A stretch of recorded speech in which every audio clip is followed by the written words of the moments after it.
नमस्कार, देशवाणी देख रहे हैं आप और एक बार फिर से जनता से जुड़ चुकी हूँ। खास तौर पे अगर बात करें की जाए तो मेरे साथ में यूथ इस वक्त मौजूद है, से बात करते हैं। बाबा साहिब ने हमारा इतिहास लिखा है, उतनी उन्होंने डिग्री जो ले रखी है वो किस लिए ले रखी है। आने वाले टाइम में जो हमारा यूथ है वो किसको जानेगा। बाबा साहिब हो गए, भगत सिंह वगैरह हो गए, इनको तो जानेगा उनके देश आजाद हुआ है। इनको क्या लगता है, इनकी बोलने देश आजाद हुआ है, करने से होता है, कुछ बोलने से कुछ नहीं होता। वो बोलते रहेंगे तो हम क्या सुन लेंगे उनकी बात। बाबा साहिब का अपमान उन्होंने बोला है, बाबा साहिब का ये अपमान नहीं सहेगा हिंदुस्तान। सब यूथ को बोलना चाहिए, आगे आके बोलना चाहिए। उनको या तो आके माफी मांगनी चाहिए इस बात के लिए, या तो अपनी कुर्सी छोड़नी चाहिए। उसके अलावा कुछ नहीं हो सकता, या तो माफी या तो कुर्सी छोड़नी चाहिए। ये मांग आप लोग का? आप लोगों की मांग है, ये हमारी पूरी यूथ की मांग है। कथूरिया जी, सदन में गृह मंत्री अमित शाह एक बयान देते हैं कि अंबेडकर बोलना आजकल फैशन हो गया है, उसको आप कैसे देख रहे हैं? ये तो बहुत गलत बात है जी कि अपनी गलती के ऊपर वो पर्दा डाल रहे हैं। क्या कभी कभी कोई इंसान अपने बड़े मतलब जैसे जो भी बड़े होते हैं, बुजुर्ग होते हैं, उनको 10 बार बोल के नाम बुलाते हैं। यही बोलते हैं ना कि हाँ जी भाई साहब या पिताजी या अंकल जी या कोई भी नाम उनका हो, कपूर साहब, ये थोड़ी बोलेंगे कपूर साहब कपूर साहब कपूर साहब, ऐसे नहीं बोलेंगे। तो ये इस उनके बोलने में ना बहुत ही ज्यादा घृणा नजर आ रही है जी उनके। हाँ जी, आपको लग रहा है कि मजाक था? मजाक कर रखा उन्होंने मजाक ही बनाया। अंबेडकर जी के नाम का मजाक बनाया उन्होंने बहुत ज्यादा, जो कि संविधान के रचयिता थे वो। तो उनका मजाक बनाना बहुत ही दुर्भाग्यपूर्ण हमारे देश के लिए। अगर नफरती बयान ना होता तो कोई ये जो आज प्रोटेस्ट हो रहा है, कोई किसी का इतना टाइम नहीं है, ठीक है ना। ये सच जो गलत हुआ है ना, उसके खिलाफ ही ये प्रोटेस्ट हुआ है। मांग क्या है? मांग हमारी ये है कि जी वो आकर जो है ना मीडिया में आकर सबसे माफी मांगे जी, क्योंकि दलित भी हमारे भाई हैं सारे, तो उनसे माफी मांगे जी, बस वो माफी मांगे। सर, क्या लगता है आपको? मैडम, भारतीय संविधान के रचयिता डॉक्टर भीमराव अंबेडकर है, ठीक है। ये भारत देश संविधान से चलता है और संविधान से ही इन्हें क्या नाम है गृह मंत्री बनाया गया। इनको जो पद फैसिलिटी वगैरह मिले सब कुछ संविधान से है। तो जो संविधान का रचयिता उसका तो सम्मान होना ही चाहिए, ठीक है जी। अब ये क्या कर रहे हैं, ये लोग चिढ़ रहे हैं। जैसे जैसे और जाति के लोग जाति प्रथा से ऊपर उठ के धर्म से ऊपर के एकजुट हो रहे हैं, तो उनको थोड़ी चिढ़ लग रही है। तो किसी ना किसी तरीके से इनके मुंह से कोई ना कोई अपशब्द कभी भी निकल जाता, ठीक है। लेकिन एक गृह मंत्री को, जो भारत देश का गृह मंत्री, मेरे हिसाब से इतने असभ्य शब्द का इस्तेमाल नहीं करना। क्या लगता है, दलितों का वोट बीजेपी को नहीं चाहिए? बात इसमें दलितों की नहीं है।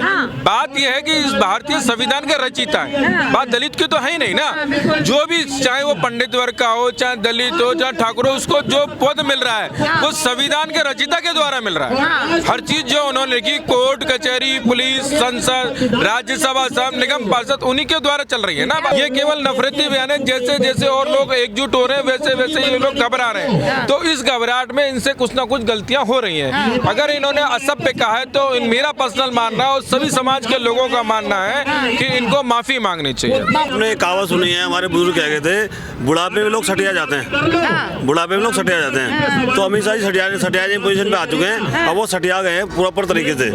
तो ये कहावत पूरी हो रही है। और जब बीजेपी का ना पतन शुरू हो गया है, जब पतन शुरू, किसी चीज का पतन शुरू होता है ना, वो ऑटोमेटिक अपने आप उल्टे काम शुरू हो जाते हैं उनके तरफ से अपने आप। अब कोई करने की जरूरत नहीं है। मांग ये कि अमित शाह जी सबके हमने प्रॉपर मीडिया के सामने आके माफी मांगे, पूरे देश से, किसी एक समाज से नहीं मांगे, पूरे देश से माफी मांगनी चाहिए उनको कि मुझसे गलती हुई है और आगे से मैं ध्यान रखूंगा जी। मैं ऐसे देख रही हूँ कि जैसे उन्होंने कहा कि इतना तो तुम भगवान का नाम ले लो तो तुम्हारे 7 जन्म सफल हो जाएंगे। तो भगवान का नाम कौन नहीं ले रहा, और हर कोई भगवान का नाम ले रहा है। और क्या जो अंबेडकर जी का नाम लेते हैं, क्या वो भगवान का नाम नहीं लेते?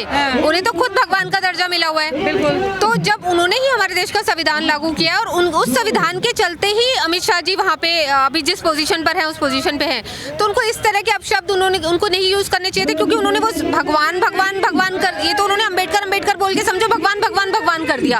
उन्होंने तो धर्म के नाम पे धर्म को ही बांट दिया।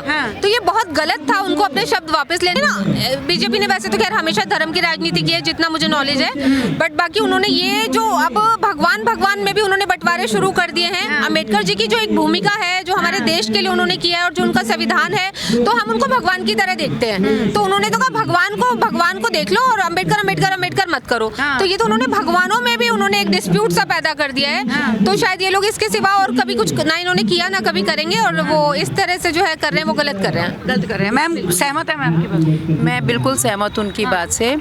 जैसे कि बीजेपी करती चली आई है, धर्म के नाम पे राजनीति करती है, और मैं ये मानती हूँ कि पीछे जब उन्होंने जब राम आएंगे तो उन्होंने बोला था कि बीजेपी जो है राम को लेकर आए, हम राम को लेकर आए हैं, तो वो ये सोचते हैं कि राम को वो लेकर आए हैं, जबकि राम तो देखो सबके राम है, हमारे भी राम है, आपके भी राम हैं। और दूसरी बात उन्होंने अभी जो कही कि भगवान का नाम लेंगे तो इतना तो यहाँ से देखा जा सकता है कि वो लोग धर्म की राजनीति करते हैं, फूट पड़वाते हैं आम जनता के बीच में, हिंदू मुसलमान करते हैं, उनकी राजनीति का तरीका ही धर्म में फूट पड़वाना। क्या लग रहा है, मतलब उपहास उड़ा के नफरती बयान नहीं है?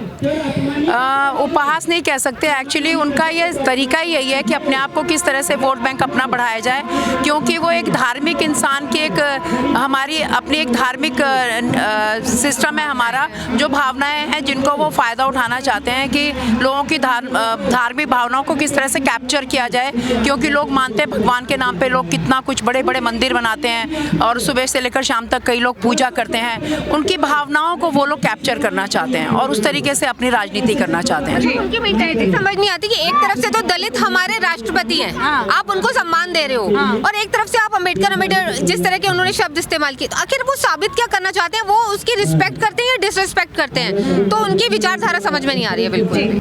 हम बाबा साहब का मैं नहीं सहेंगे, बाबा साहब की जय हो। ये बहुत गलत बयान है, ऐसा थोड़ी करना चाहिए। इतने महान इंसान है, उनके बारे में इतना उल्टा सीधा बोल रहे हैं, ऐसा थोड़ी बोलना चाहिए। अब इन्होंने संविधान बनाया, इसकी अगर संविधान नहीं बनाते तो हम एजुकेशन नहीं ले पाते, हम यहाँ खड़े नहीं हो पाते। अब वो ऐसे बोल रहे हैं, इतना बेकार बोल रहे हैं, ऐसे नहीं बोल सकते ना, आप तमीज से बोलिए। या तो हम जो माफी मांगे या तो कुछ गलत। आपको लगता है मजाक उड़ाया गया है? बहुत मजाक उड़ाया है, ऐसा थोड़ी कोई किसी के बारे में बोल देता है। इतना बड़े आदमी के ऐसे थोड़ी कोई भी आदमी ऐसे बोल जाएगा। सॉरी मांगो, अपनी मीडिया के सामने आओ। ऐसे तो आपस में दो पक्ष के आदमी लड़ेंगे, बीच में ये मौज उठाएंगे।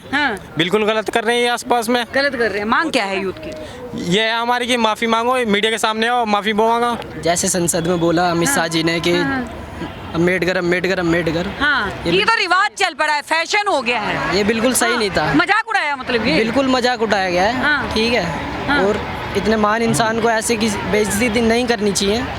और जो अम्बेडकर जी हैं, जिनने हमारे संविधान लिखा है, ठीक है, इनको जैसे संसद में इनने सबके सामने बोला है ना, वैसे ही संसद में इनको माफी मांगनी चाहिए। माफी मांगनी चाहिए। सहमत है इनकी बात से? बिल्कुल जी बिल्कुल। मेरे दोस्त हैं दोनों? हाँ जी, मेरे पास सब दिन ये बोलने के लिए अमित शाह जी ने इतना बुरा बोला। मेरे पास बिल्कुल सब नहीं है, या तो संसद में खड़े होकर सॉरी मांगे, सारी जनता से मांगे, प्लस हमारे भीमराव अम्बेडकर जी से मांगे। क्या लगता है मजाक उड़ाया गया? मजाक सब दिन का तो रहा हूँ, सब दिन नहीं है मेरे पास। इतना गंदा मजाक उड़ाया गया। उन्होंने मतलब बहुत गलत बोला है, एक मंत्री होने के बावजूद भी उन्होंने मतलब ऐसे गलत वर्ड यूज करे, तो हम नहीं चाहेंगे कि वो सरकार रहे दोबारा। पहली बात तो ये जो हमारा यूथ है, आने वाले समय में हम नहीं चाहते कि कोई भी डॉक्टर अम्बेडकर के बारे में ऐसा कुछ बोले या कुछ ऐसा सोचे। वो हमारे इतने बड़े फ्रीडम फाइटर थे, उन्होंने हमारे लिए संविधान लिखा, तो उनके अपोजिट जाके कोई भी नेगेटिविटी फैलाए तो ये बहुत गलत है। गृह मंत्री एक बहुत अच्छी पोस्ट पे बैठे हैं, जो कि उसके बावजूद वो इतना गलत शब्दों में उनके बारे में बोल रहे हैं, तो ये बहुत गलत है और इस चीज़ का यूथ पे बहुत गलत नेगेटिविटी प्रभाव पड़ेगा।